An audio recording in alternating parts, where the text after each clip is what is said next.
अस्सलाम वालेकुम नाजरीन। आजकल मैं यूरोप के टूर पे हूँ।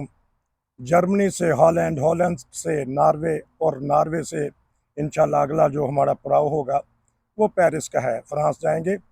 लेकिन नॉर्वे में कल एक ऐसी शख्सियत को मैंने कॉन्फ्रेंस में सुना तो बड़ा तजस्सुस पैदा हुआ कि ये कैसी एक पाकिस्तानी खातून है। तो फिर मैंने सोचा कि एक इनसे इंटरव्यू लिया जाए, क्योंकि ये सियासतदान हैं, सियासत में भरपूर हिस्सा लेती हैं। तो और नॉर्वे में, और वो भी पाकिस्तानी, और वो भी बापर्दा एक कॉन्फ्रेंस में ख़ताब करती हैं। तो मेरा तजस्सुस इनके घर ले आया, इनके पास ले आया। आज हम एक खूबसूरत पार्क में बैठे हैं। नॉर्वे एक खूबसूरत मुल्क है, यहाँ के खूबसूरत लोग हैं, खूबसूरत सियासत है। तो मैं पता करूँगा, इनसे थोड़ा सा तारफ़ लेंगे, और क्योंकि हो सकता है ये लंबे प्रोग्राम हो जाएँ। आज हम वीडियो पर मैं इनका इंटरव्यू लूँगा, उसके बाद फिर इंशाल्लाह हम इनसे गाहे बगाहे तबसरे लेते रहा करेंगे, तजज़िया लेते रहा करेंगे, आलमी सतह पर, इंटरनेशनल सतह पर जो, और मुल्की हालात पे, और नॉर्वे की जो सियासत है, यूरोप की जो सियासत है, उस पर भी बात करेंगे। जी अस्सलाम वालेकुम। जी, वालेकुम सलाम। आपका बहुत शुक्रिया, आपने बड़े ही कीमती वक्त में से वक्त दिया। आज भी आप कॉन्फ्रेंस में गई हैं, 3 घंटे लंबी कॉन्फ्रेंस है, उसका भी पता करेंगे, आपकी मसरूफियात पता करेंगे। थोड़ा सा नाज़रीन को तजस्सुस पैदा होगा कि एक नॉर्वे में बापर्दा मुसलमान खातून, अपना थोड़ा सा तारफ़ तो करवाएं नाज़रीन को हमारे। जी जी। पहले तो मेरा नाम है अतिया मिर्ज़ा महमूद और मैं ओस्लो में रहती हूँ, जो कि नॉर्वे का दारुल खिलाफा। खलाफ़ा है, बिल्कुल। और यहाँ पर मेरी पैदाइश भी यहाँ की है, अच्छा। ओस्लो की, जी और शुरू से ही रह रही हूँ और फैमिली भी इधर ही।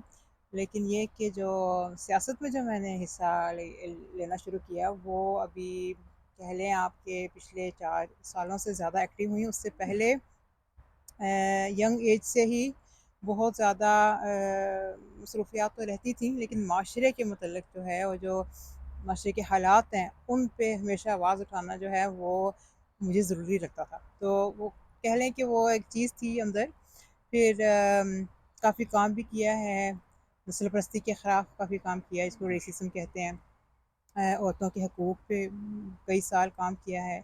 और इसी सिलसिले में, जैसे कि हम यूरोप में रहते हैं, यहीं पे पले-बढ़े हैं, हम भी यूरोपियन हैं, बेशक हमारा बैकग्राउंड जो है वो पाकिस्तानी है, रूट्स तो वहीं के हैं। जी। इसलिए मुझे ज़रूरी लगता है कि हम जो यहाँ पर पल रहे हैं, बड़े हो रहे हैं, और जिनकी फैमिलियाँ हैं, हम हिस्सा लें, एक मतलब माशरे का एक हिस्सा बनें।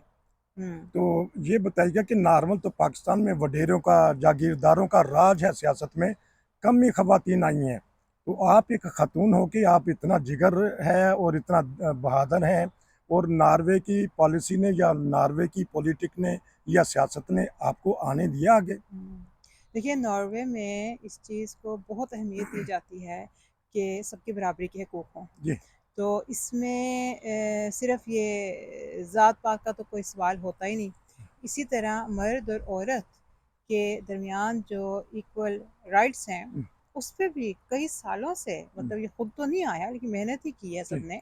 लेकिन ये है कि आज हम ऐसे दौर में हैं कि एक जैसे हकूक़ हैं सबके, सबको ठीक। इजाज़त है आवाज़ उठाने की। और किसी भी फ़ील्ड में आपको, आप जाएँगे देखेंगे, वहाँ औरतें भी काम कर रही हैं और मर्द भी काम कर रहे हैं। तो ये जो नज़रिया है कि, कह लो कि एक देखा जाए तो इस्लामी नज़रिया भी है जी। कि वैल्यू जो है वो सबको दी जाती है, जी। चाहे वो मर्द हो या औरत हो। हम्म, और इसमें ना कोई ज़ात-पात और ना कोई रंगत जो है शामिल हो सकती है। अच्छा। तो हुँ, मैं, क्योंकि मैं जर्मनी से मेरा ताल्लुक है, जर्मनी में आने वाले दिनों में, आने वाले सालों में जो 50% पार्लियामेंट में खवातीन राज करेंगी, हुँ। तो कैसा महसूस करिए कि नॉर्वे में भी कभी ऐसा होगा कि खवातीन की अक्सरियत सियासत में हिस्सा ले, और बिलखसूस जो हमारी मुहाजर खवातीन हैं, और जब एशियन खवातीन हैं जैसे आप हैं, तो आगे आएंगी और सियासत में आपको देख के? बिल्कुल, ज़रूर। यही भी तो एक मेरे से पहले भी हैं, और मैं उनसे कह लो कि अगस्त इम्प्रेस पहले। हुई हूँ। और अब मैं चाहती हूँ कि जो मेरे पास जो जनरेशन है, वो हमसे इम्प्रेस होके तो इस फ़ील्ड में आए। नॉर्वे की जो पार्लियामेंट है, उसमें बहुत औरतें, बहुत ख़वातीन हैं, कोई ऐसी बात है नहीं। और इसी तरह ओस्लो की भी अपनी पार्लियामेंट है, उसमें भी बहुत ख़वातीन हैं और हर बैकग्राउंड से हैं। ठीक। तो ये मुझे बिल्कुल इस बात की फ़िक्र नहीं है कि औरतें पीछे रह जाएँगी सियासत में, बल्कि बड़ी ज़ोरों से आगे निकलेंगी। हमारी प्राइम मिनिस्टर भी पहले औरत रही है हम्म, सबसे, तो बहुत ज़्यादा फ़र्क है नहीं। अब चलते हैं पाकिस्तान, क्योंकि आप पाकिस्तानी हैं, यहाँ पैदा हुई हैं, लेकिन हमारे दिल जो धड़कते हैं हमेशा पाकिस्तान के लिए। तो क्या देख रही हैं कि पाकिस्तान में सियासत सियासत नहीं रही, बल्कि वहाँ एक कारोबार बन गया, और जो से हुकूमती पार्टी या आपस में पार्टियां लड़ती हैं, अभी एक पार्टी बनी है इस्तेहकाम पाकिस्तान। पाकिस्तान में कब इस्तेहकाम पैदा होगा, क्या देख रही हैं आप? देखिए, हम जो बाहर रहते हैं ना और बाहर से देखते हैं जी पाकिस्तान को, तो कभी-कभी तो अफ़सोस भी होता है जी जी कि वहाँ का निज़ाम जो है वो उस तरीके का बन नहीं रहा जैसे लोग चाहते हैं। जी तो मेरा ये नज़रिया है कि पाकिस्तान में जब तक सबको हकूक़ उनके नहीं मिलेंगे बराबरी के, जी और गुर्बत ख़त्म नहीं जी होगी, तालीम सबके लिए नहीं फ्री में जी होगी, जी मुफ़्त इलाज सबके लिए मुफ़्त में नहीं जी होगा, ठीक है? तब तक जो है बहुत मुश्किल है कि एक माशरा बन सके। जैसे स्कैंडिनेविया को आप देख लें, जी ठीक है? जी वो उसमें स्वीडन आता है, जी नॉर्वे आता है, डेनमार्क आता है और फ़िनलैंड, और जर्मनी में भी एक ऐसा निज़ाम है जहाँ सब काम करते हैं ठीक और टैक्स देते हैं। ठीक वो टैक्स जो है वो इतने इंसाफ तरीके से अवाम पे ही इस्तेमाल होता है। जी ये ठीक है? उसको बाँटा जाता है स्कूलों के लिए ठीक ताकि आप फ्री स्कूलिंग दे सकें, ठीक हेल्थ पे इस्तेमाल होता है, ठीक और सारे जो इंसानी ज़रूरियात हैं ना, उनको पूरा किया जाता है। यही चीज़ पाकिस्तान में भी चाहिए। अच्छा, पाकिस्तान में इमरान खान चाहते थे तब्दीली लाना, लेकिन उनको तब्दील कर दिया गया। तो कौन लेके आएगा पाकिस्तान में? सियासतदान तो आपस में लड़ रहे हैं, मिलिट्री ने भी हमारे बहुत सालों में हुकूमत की। तो क्या देखती हैं आने वाले पाकिस्तान को, और क्या बताएंगी? आपने तो कहा ठीक है कि हकूक़ मिलने चाहिए, क्योंकि हमारा एक मुल्क ज़रई मुल्क है, इस्लामी मुल्क है, एटमी मुल्क है।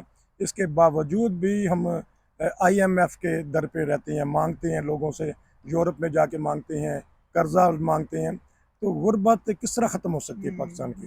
देखिए, पाकिस्तान कोई बुरा मुल्क नहीं है, उसमें एक तो नेचर वहाँ की ऐसी ज़बरदस्त है, जी वहाँ के लोग जो हैं वो भी बहुत ही अपने मुल्क से मोहब्बत और प्यार करते हैं। जी उनको बस मौका नहीं मिलता हम्म, कि वो अपना अपना इस्तेमाल किस तरीके से अपने मुल्क के लिए कर सकें, ठीक ठीक है? तो ठीक जब तक निज़ाम के अंदर तब्दीली नहीं आएगी कि वो लोगों को आगे आने देंगे, हम्म, तब तक मुश्किल होता है कि आपको अगर चांस ही ना मिले लेकिन आपके पास वो सारी तालीम भी हो, आपके पास टैलेंट भी हो, आप उसका इस्तेमाल नहीं कर सकते, तो फिर तो वो सब कुछ दब जाता है ना। तो मेरा तो ये ख़्याल है कि जो नई जनरेशन है, जो बच्चे पल रहे हैं, उनके ऊपर पैसा लगाया जाए, मेहनत अच्छा की जाए, उनको पढ़ाया जाए, ठीक ताकि उनको ऐसी तालीम मिल सके कि वो मुकाबला कर सकें इंटरनेशनल लेवल पे। क्योंकि ठीक पाकिस्तान में तो इतना टैलेंट है कि जो अच्छे पढ़े लिखे लोग हैं, जो काबिल लोग हैं, वो बाहर निकल जाते हैं। हाँ जी ठीक ठीक ठीक मुल्क जो है हम्म, वो एक लिहाज से अच्छे लोगों से फिर खाली हो जाता है, वो इसीलिए निकलते हैं कि उनके अंदर फ्रस्ट्रेशन होती है जब उनको मौका नहीं मिलता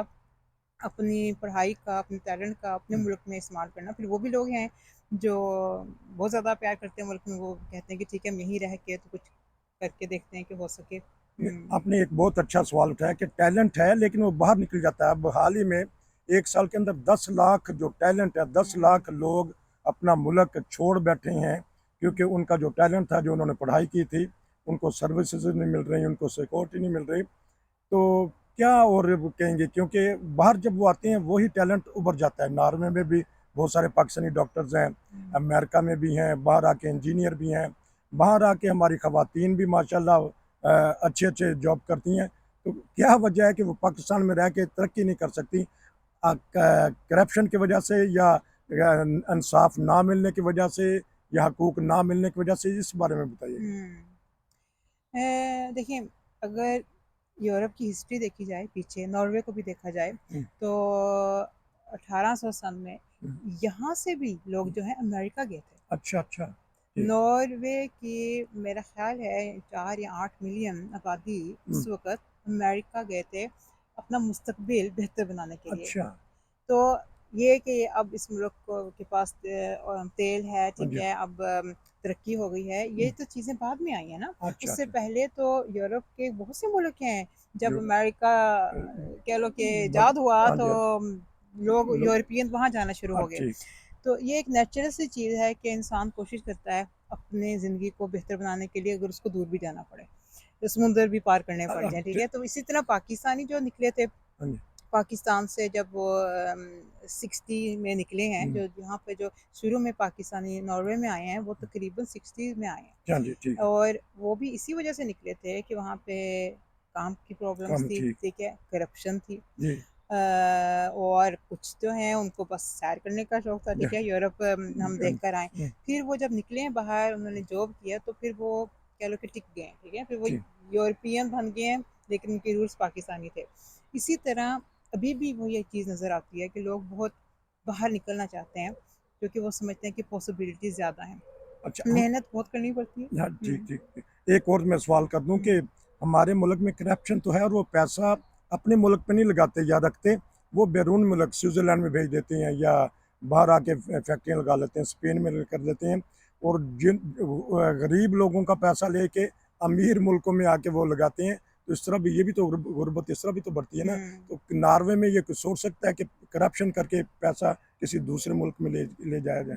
नॉर्वे में ये नहीं हो सकता। इसकी अव्वल बात ये है कि यहाँ पर उस तरीके की गुर्बत नहीं है, ठीक ठीक है है? आपको आपके हक़ की कमाई मिलती है उतनी, और उस हिसाब से मिलती है जितनी आप वाक़ई मेहनत करते हो। ठीक ठीक तो तनख़्वाहें जो हैं वो अच्छी हैं, ठीक ठीक है? इंसान गुज़ारा कर सकता है। ठीक पाकिस्तान में ये भी तो थोड़ा-सा मसला है कि जब लोगों के पास इनकम ना हो जिससे वो पूरा गुज़ारा कर सकें, हम्म, तो तब इस तरीके की जो करप्शन है वो पैदा होने में ज़्यादा आसानी होती है कि आपको थोड़े से ज़्यादा मिल जाते हैं। वो भी मजबूर होके लोग लेते हैं, हम्म, मजबूर होके करते हैं। ये मजबूरियाँ जो ये ख़त्म करनी पड़ेंगी, ताकि लोगों के अंदर वो चीज़ पैदा हो कि ये गलत है, ठीक है? ठीक इस्लाम में तो वैसे ही मना है। जी लेकिन जब इंसानी ज़रूरियात इतनी ज़्यादा हो जाती हैं कि अगर बच्चों को आप खाना नहीं दे सकते, कपड़ा नहीं दे सकते, उनको मकान नहीं दे सकते, हम्म, तब वो चीज़ नज़र नहीं आती। ठीक। हुँ।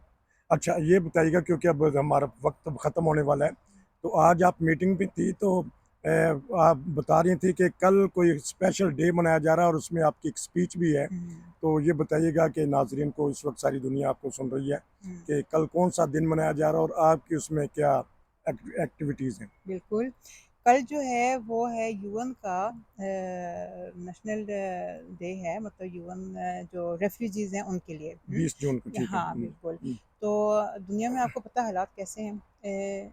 जंग तो हो रही है जी यूरोप जी के बल्कि दरवाज़े के बाहर हो रही है, जो जी यूक्रेन में हो रही है, और भी बहुत से दुनिया के हिस्सों में जंग हो रही है। तो रेफ्यूजीज़ जो हैं वो अभी भी बहुत हैं जिनको बहुत ज़रूरत है। तो वो उनके लिए, उनके हकूक़ के लिए हम लोगों को ही लड़ना पड़ेगा, अच्छा जो कह लें कि अमन से और अच्छे तरीके से रह रहे हैं। एक फ़र्ज़ बनता है हमारा, इंसानियत की वजह से भी, ठीक है, कि हम जो मदद माँगते हैं, जो रेफ्यूजी आते हैं इधर, हम्म, उनको उनको मदद की जाए। लेकिन ये दिन इसलिए भी ज़रूरी है कि एक तो यूएन का दिन है, इंटरनेशनल है, हम्म, और जो तकरीर अपील्स जो होंगी पार्लियामेंट हाउस के बाहर, वो इसी बुनियाद पे होंगी कि नॉर्वे बहुत अच्छा काम करता है, बहुत से अच्छा रेफ्यूजी लेते हैं, ठीक। लेकिन और बेहतर भी हो सकता है। हर चीज़ में तो बेहतरी हो सकती है ना। हुँ। अच्छा कल आपकी स्पीच है इंग्लिश में होगी या अपनी नॉर्वेजियन ज़ुबान में होगी? नॉर्वेजियन में होगी। अच्छा ज़ाहिर है यहाँ पे नॉर्वेजियन चलती है, म- तो फिर वही कौमी ज़ुबान इस्तेमाल की जाती है। वो भी अब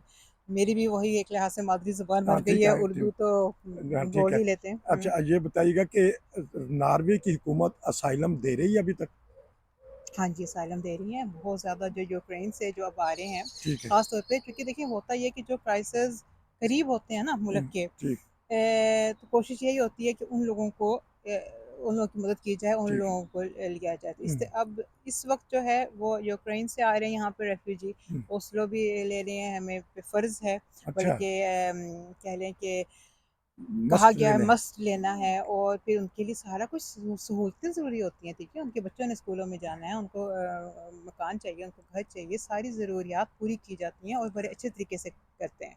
तो एशियन को भी ये असाइलम दे रहे हैं नॉर्वेजन, और खसूसी पाकिस्तानियों को भी असाइलम दे रहे हैं? देखिए वो डिपेंड करता है कि मुल्क के अंदर क्या जिस जिस मुल्क से लोग आ रहे हैं ना उसकी ठीक वजह अब देखिए यहाँ पे सोमालिया के बहुत लोग हैं जिनको ठीक उनके क्योंकि सोमालिया में भी बहुत मसले मसाइल हैं ठीक और किसी दौर में जब बहुत ज़्यादा वहाँ पे भी जंग थी तो बहुत लोग आए थे इराक में जब जंग ईरान हुई थी हम्म, उस वक्त इराकी बहुत यहाँ आए थे उनको लिया गया था इसी अच्छा तरह अफगानिस्तान अच्छा तो ये नहीं है कि नहीं लेते लेकिन ये उस मकदार में लेते हैं जितनी की वो मदद कर सकें और ठीक है पाकिस्तान से भी आते हैं जो माइनॉरिटीज़ हैं जो ठीक वहाँ ठीक पे जिनके ऊपर ये जुल्म होता है या जो नहीं जा सकते हैं किसी वजूहत से ठीक उनको ठीक मिलती है लेकिन हर एक केस को वो अलग से देखते हैं ये ठीक बात है ठीक ठीक यूक्रेन के लिए और दूसरे भी लेते हैं तो वैसे रवैया कैसा है क्योंकि आप तो इनके साथ रहती हैं हम्म, तो रवैया कैसा है हुकूमत का हमारे मुहाजिरिन के साथ या आम लोगों का जो नॉर्वेजन हैं उनका ताल्लुक कैसा है गैर मुल्कियों के साथ हम्म। हुकूमत का तो अच्छा है ठीक है अच्छे वो तो कहते भी हैं कि लोग भी अच्छे तरीके से पेश आएँ हम्म, और बहुत से लोग हैं जो बहुत तैयार भी हो जाते हैं कि वो अपने घर में जगह या मदद करने के लिए फिर जाहिर है एक माशरा है जिसमें अगर बहुत ज़्यादा फ़र्क हो जाए हम्म, और कोई लोग डर भी जाते हैं ठीक कि ठीक इतने ज़्यादा एकदम से आ जाएं हम्म, तो फिर वहाँ पे तो इश्यूज उठते ही हैं लेकिन बात यह है कि हम लोग कैसे डील करें उन इश्यूज़ को ठीक है ना अगर हम हमारा रवैया अच्छा है दूसरों के साथ तो फिर उनका भी अच्छा होगा तो सिखाया यही जाता है ठीक जब तो स्कूल में भी यही तालीम होती है कि रेफ्यूजी की हेल्प की जाए और यहाँ पे वैसे भी जो है इनको अपना वक्त भी याद है हिस्ट्री में जब अच्छा नॉर्वे की जो जंग थी जब वर्ल्ड वॉर टू में जब जर्मनी हाँ ठीक ने हिटलर ने अटैक किया था हाँ जी, ठीक है उस वक़्त के अभी तक वो हैं जो बुज़ुर्ग हैं उनको याद है कि हाँ किस जी, तरीके से उनको स्वीडन में उस वक़्त रेफ्यूजी मिले उन्होंने अपने बच्चों को वहाँ भेजा था ठीक तो महसूस करते हैं उस दर्द को अच्छा तो ये अब कभी ना कोई इनकी वीज़ा पॉलिसी ऐसी निकलती है कि जिसमें ये बाहर से लें अफराद को डॉक्टर्स को इंजीनियर को पाकिस्तान से बांग्लादेश से या इंडिया से कोई ना कोई इनकी पॉलिसी निकलती है नॉर्वे हुँ, हुकूमत की हुँ। ये ऐसा नहीं है, ऐसी अच्छा पॉलिसी नहीं है। अगर आपने यहाँ पे जॉब अप्लाई करनी है तो फिर आपको एक लिहाज़ से वहीं से करनी पड़ती है और अगर हाँ जॉब जी मिल जाए तो आपको ऑफ कोर्स वीज़ा तो मिल सकता है हम्म, जॉब के लेकिन आपके पास फिर यहाँ पे एक कह लो कि लेटर होना चाहिए जॉब अच्छा का। वैसी कोई पॉलिसी नहीं है। स्टूडेंट पॉलिसी जो है वो हम्म, है कि आप स्टडी करने आ सकते हैं। लेकिन वैसे जॉब की जो है जिस तरह ग्रीन कार्ड आप हाँ जी हाँ जी पूछ रहे होंगे इस तरह की कोई पॉलिसी नहीं है। हुँ, क्योंकि जर्मन हुकूमत को तो चाहिए ना मेन पावर हुँ, ताकि वो बाहर से मंगवाते हैं तो मैंने सोचा शायद नॉर्वे हुकूमत की कोई ऐसी पॉलिसी है कि जिसकी वजह से इनको मेन पावर चाहिए ताकि ये बाहर से लेके आएँ अच्छा अब आप सारी दुनिया आपको सुन रही है हुँ। आखिर में कोई पैगाम दे दें और माशाल्लाह अपनी फैमिली के बारे में बता दें आपके बच्चे भी हैं माशाल्लाह बच्चों के साथ कैसा वक्त गुजरता है और क्या मुस्तकबिल यहाँ बच्चों का देखती हैं अपने भी और दूसरे बच्चों का गैर मुल्की जो बच्चे हैं क्या मुस्तकबिल देखती हैं हुँ, हमारे पास 2 मिनट हैं आखिरी वो बिल्कुल। आपके लिए हैं शुक्रिया भाई 2 मिनट में मैं इतना कहूँगी कि अगर आप यूरोप में रह रहे हैं, बाहर रह रहे हैं तो अपने बच्चों का ख़ास तौर पे ख़्याल रखना चाहिए। उनका मुस्तकबिल तभी अच्छा बन सकता है अगर आप खुद वो रास्ता उनके लिए बनाएँ, जी ठीक है? ये तो आप कहीं भी रहेंगे दुनिया में तो ये चीज़ तो ज़रूरी है। इसके अलावा ये है कि मेरे 2 बच्चे हैं, यंगस्टर्स हैं, तो ऑफ़ कोर्स उनको फ़ॉलो करना पड़ता है। बहुत ज़रूरी एक बात जो है वो ये है कि जब वो स्कूल जाते हैं जो बच्चे उधर आप भी हिस्सा लें। स्कूल जी में आप पेरेंट्स हैं, लेकिन जैसे नॉर्वे में मैं पेरेंट यूनियन की लीडर भी हूँ, अच्छा ठीक है? तो वो स्कूल पे हमारे बहुत असर हम कर सकते हैं कि ठीक है तालीम कैसी है, उनकी बिल्डिंग कैसी है, उनकी हर चीज़ पे। ये एक आम चीज़ नहीं है बहुत मुल्कों में, लेकिन यहाँ पे डेमोक्रेसी जो है ना वो माँ-बाप के लिए भी है ठीक और स्टूडेंट्स के लिए भी है। ठीक तो आप ज़रूर अपने बच्चों के हर एक फंक्शन, हर एक ऐसी मीटिंग जो होती है पेरेंट्स उसमें शामिल हों, ताकि आपको पता हो कि उनको किस किस्म की तालीम मिल रही है। तो हुँ, क्योंकि लोगों ने अब कमेंट्स करने हैं आप ये बता दीजिएगा कि हो सकता है शुरू में थोड़ा सा तारुफ करवाया हो हुँ। कि कौन कौन सी पॉलिटिक में आप हिस्सा ले रही हैं और आपके पास कौन कौन से ओहदे हैं वो मकामी इंतज़ामिया के या वफाकी सतह पे या सूबाई सतह पे हुँ।